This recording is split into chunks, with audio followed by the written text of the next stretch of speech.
హర హర మహాదేవ శంభో శంకర నమ శివాయ. ఈరోజు మౌలి అమావాస్య, దీన్నే చొల్లంగి అమావాస్య అని కూడా అంటారు. ఈరోజు పొరపాటును కూడా ఇప్పుడు నేను చెప్పబోయే పనులు అస్సలు చేయకండి. అవేంటో చూద్దాం, వీడియో మొత్తం చూడండి. హిందూ సాంప్రదాయంలో అమావాస్యకు అత్యంత ప్రాముఖ్యత ఉంటుంది. అందులోనూ మాఘమాస అమావాస్య అయితే ప్రత్యేకించి చెప్పనక్కర్లేదు. చొల్లంగి అమావాస్య చాలా శక్తివంతమైనది. ఈరోజు చేసే పనుల్లో తగిన జాగ్రత్త తీసుకోవడం అవసరం. అప్పుడే దరిద్ర దేవతకు దూరంగా ఉండి లక్ష్మీదేవి అనుగ్రహం పొందుతారు. శాస్త్రానికి విరుద్ధంగా నడుచుకుంటే దరిద్రం పట్టి పీడిస్తుంది. పుష్య మాసంలోని కృష్ణపక్ష అమావాస్య తిథిని చొల్లంగి అమావాస్య లేదా మౌని అమావాస్య అంటారు. ఈ సంవత్సరం మౌని అమావాస్య జనవరి 29 బుధవారం రోజు, అంటే ఈ రోజు వచ్చింది. ఏడాది పొడవునా వచ్చే అమావాస్యల్లో చొల్లంగి అమావాస్యకు విశేష ప్రాధాన్యత ఉందని గ్రంథాలలో చెప్పారు. ఈ రోజు ఇప్పుడు నేను చెప్పబోయేవి అస్సలు పొరపాటును కూడా చేయకండి. అమావాస్య రోజున తమ మాటల విషయంలో చాలా జాగ్రత్తగా ఉండాలి. ఈ రోజున మీ మాటలు మనసుపై నిగ్రహాన్ని కలిగి ఉండాలి. మౌని అంటే మౌనంగా ఉండటం, అంటే స్నానం చేయడానికి ముందు ఏమీ మాట్లాడకుండా ఉండాలి. చేతల ద్వారా ఎవరికీ కీడు చేయకూడదు.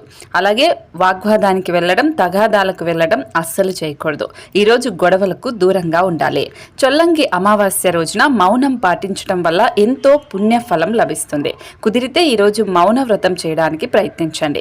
ఈ రోజున పొరపాటును కూడా ఎవరిని మోసం చేయకూడదు. ఈరోజు మీరు ఏదైనా తప్పుడు పని చేస్తే అనేక పాపాల్లో భాగస్వామ్యం కావాల్సి వస్తుంది. కాబట్టి లేని పాపాలను తెచ్చుకోకుండా జాగ్రత్తగా ఉండండి. ఈ పవిత్రమైన రోజున ఆలస్యంగా నిద్ర లేవకూడదు. అలా కాకుండా ఆలస్యంగా నిద్ర లేవటం వల్ల దరిద్ర దేవత ఆవహిస్తుందని చెబుతారు. ఇలాంటి అలవాటు ఉన్నవారికి అత్యంత త్వరగా నెగిటివ్ ఎనర్జీ ప్రభావం వచ్చే అవకాశం ఉంటుంది. చొల్లంగి అమావాస్య రోజు ఏకువజామున నిద్ర లేవాలి, అంటే సూర్యోదయం కంటే ముందే నిద్ర లేవాలి. ఈ రోజున సాధన, తపస్సు, జపం లాంటివి చేయటం వల్ల భగవంతుని అనుగ్రహం పొందుతారు. మౌని అమావాస్య రోజున సాధ్యమైనంత త్వరగా నిద్ర లేచేందుకు ప్రయత్నించాలి. అమావాస్య రోజున స్నానానికి ఎంతో ప్రాముఖ్యత ఉంటుంది. ఈరోజు స్నానం చేసిన తర్వాత సూర్య భగవానుడికి అధ్యయనం ఇవ్వటాన్ని అస్సలు మర్చిపోవద్దు. అలాగే స్నానం చేసేంత వరకు ఏమీ మాట్లాడకుండా మౌనంగా ఉండాలి. చొల్లంగి అమావాస్య రోజు తల్లిదండ్రులు లేనివారు పెద్దల పేర్లు పెట్టి తర్పణాలు జలం వదలాలి, ఖచ్చితంగా వదలాలి. ఇలా వదలకపోతే దరిద్రం ఆవహిస్తుంది.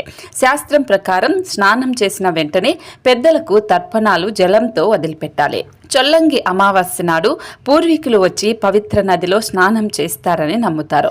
అమావాస్య రోజు తల స్నానం చేయవచ్చు, కానీ తలంటుకోరాదు. అంటే షాంపూలు పెట్టడం, కుంకుడుకాయ లాంటివి నూనె పెట్టుకొని స్నానం చేయడం అస్సలు చేయరాదు. తలంటుకోవడం దరిద్రాన్ని కలిగిస్తుంది. చొల్లంగి అమావాస్య రోజు మధ్యాహ్నం నిద్రపోవడం కూడా దరిద్రానికి దారితీస్తుంది. చొల్లంగి అమావాస్య రోజు మధ్యాహ్నం అస్సలు నిద్రపోకూడదు. అమావాస్య రోజు రాత్రిపూట భోజనం అస్సలు చేయకూడదు. మధ్యాహ్నం మాత్రమే చేయాలి. రాత్రిపూట పలహారం లాంటిది, టిఫిన్ లాంటిది తీసుకోవాలి. అమావాస్య రోజు మీరు నూనె మర్దన చేసుకోవడం అస్సలు చేయకూడదు. ఇది దరిద్రానికి దారితీస్తుంది. అమావాస్య రోజు గడ్డం గీసుకోవడం, జుట్టు కత్తిరించుకోవడం, గోళ్లు కత్తిరించడం అస్సలు చేయరాదు. ఇలా చేస్తే దరిద్రానికి దారితీస్తుంది. అమావాస్య రోజు లక్ష్మీదేవిని పూజించకపోవడం కూడా దరిద్ర హేతువుగా పరిగణిస్తారు. వృద్ధులను, పేదవారిని ఈ రోజు అస్సలు అవమానించకూడదు. ఈ రోజున ఎవరితోనూ గొడవ పడకూడదు. అనవసరమైన చర్చలు అస్సలు చేయకూడదు. దుష్ట సంకల్పాలు అస్సలు పెట్టుకోకూడదు. ఎవరిని శపించకూడదు, అలాగే తిట్టకూడదు. అమావాస్య రోజున ఈ మౌని అమావాస్య రోజున పసిపిల్లలను సాయంత్రం వేళ అస్సలు బయటకు తీసుకురాకూడదు. చొల్లంగి అమావాస్య నాడు పొరపాటును కూడా ఇప్పుడు నేను చెప్పిన ఈ పనులు అస్సలు చేయకండి. ఇంకొక విషయం, ముఖ్యంగా ఈరోజు మాంసం తినటం, మద్యం తాగడం, అబద్ధాలు చెప్పడం అస్సలు చేయకండి. ఇది ఈరోజు మీరు మౌని అమావాస్య రోజు చేయకూడని పనులు. ఖచ్చితంగా ఇవన్నీ పాటించండి. మీరు మంచిగా మీ ఇష్ట దైవాన్ని పూజించుకోండి, అంతా మంచి జరుగుతుంది. మౌని అమావాస్య అంటే మౌన వ్రతం కాబట్టి వీలైతే మౌన వ్రతం కూడా చేయడానికి ప్రయత్నించండి. ఈరోజు శివుడిని ప్రార్థిస్తే, శివుడికి పూజ చేస్తే చాలా విశిష్టత ఉంటుంది అని అంటున్నారు. కాబట్టి ఖచ్చితంగా శివుణ్ణి కూడా పూజించడానికి ప్రయత్నించండి. ఇంకొక వీడియోలో మీరు ఈరోజు మౌని అమావాస్య రోజు ఏ పనులు చేయాలో తెలుసుకుందాం. ఈ వీడియోలో ఏ పనులు చేయకూడదో తెలుసుకున్నారు కదా, మళ్ళీ వీడియోలో ఏ పనులు చేయాలో తెలుసుకుందాం. ఈ వీడియోని లైక్ చేయండి, షేర్ చేయండి. శుభమస్తు.